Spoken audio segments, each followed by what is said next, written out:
एक छोटा सा गांव था, नाम था मोहनपुर। उस गांव में एक 200 साल पुराना कुआं था। लोग कहते थे हर रात उस कुएं से एक रोती हुई लड़की की आवाज सुनाई देती है।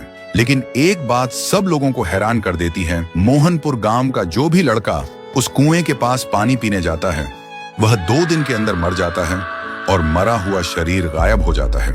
और एक दिन इसी गांव में एक शहर से अर्जुन नाम का लड़का आता है। अर्जुन वह छुट्टियों में अपने दादाजी से मिलने आए थे। एक दिन अर्जुन गांव के लोगों से सुना है कि वह कुआं बहुत डरावना है और कोई उसके पास नहीं जाता। लेकिन अर्जुन सोचते हैं डर सिर्फ अंधविश्वास है और कुछ भी नहीं। एक दिन धूप में जाते हुए अर्जुन को प्यास लगी और बिना किसी से पूछे वो सीधा उस कुएं से पानी पीने चला गया। तब अचानक से एक लड़की का चेहरा सामने आया। अर्जुन डरा हुआ था और तुरंत वहां से भागकर घर पर चला गया। उस रात उसे नींद नहीं आती। हर समय उसे लगता है कोई उसे देख रहा है और कोई बुला रहा है। अब उसे भी डर लगने लगा था। फिर सुबह अर्जुन ने एक बुजुर्ग से पूछा, चाचा ये कुआं इतना डरावना क्यों है? चाचा ने बोला, यह कुआं बहुत पुराना है। यहाँ से आधी रात में एक लड़की की रोते हुए आवाज निकलती है और वह लड़की हमेशा लड़कों को ही अपना शिकार बनाता है। आज तक इसका राज कोई समझ नहीं पाया। इस बात को सुनकर अर्जुन वहां से निकल पड़े और घर में आकर एक पाखंडी बाबा को कॉल करके बुलाता है ताकि इसका राज क्या है वह जान पाए।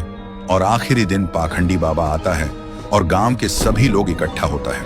पाखंडी बाबा उस कुएं को देखकर कांपते हुए कहता है कि यह तो बहुत ही भयानक है। कुएं के अंदर जो भी है उसको पकड़ना मेरे बस के बाहर है। ऐसे बोलकर पाखंडी बाबा उस गांव से निकल पड़े। ऐसी स्थिति में गांव वाले का डर और भी बढ़ जाता है।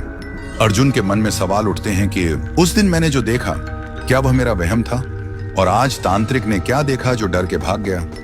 आखिरी दिन अर्जुन आधी रात में कुएं के पास एक पेड़ के पीछे छुप जाता है। अर्जुन देखा है कि कुएं के अंदर से एक अजीब सा रोने वाला लड़की का आवाज सुनाई देता है और तभी कुएं के अंदर से एक लड़की बाहर निकलती है।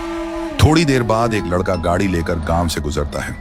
वह लड़की उसके सामने आ जाती है और लड़की उस लड़के को मार देता है और लड़के का शरीर गायब हो जाता है।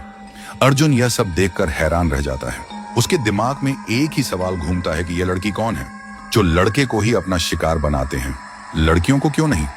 तो दोस्तों, अगर आपको जानना है कि उसे कुएं में वह लड़की कौन था और वह सिर्फ लड़कों को ही क्यों अपना शिकार बनाती है, तो कमेंट करो, पार्ट 2 चाहिए।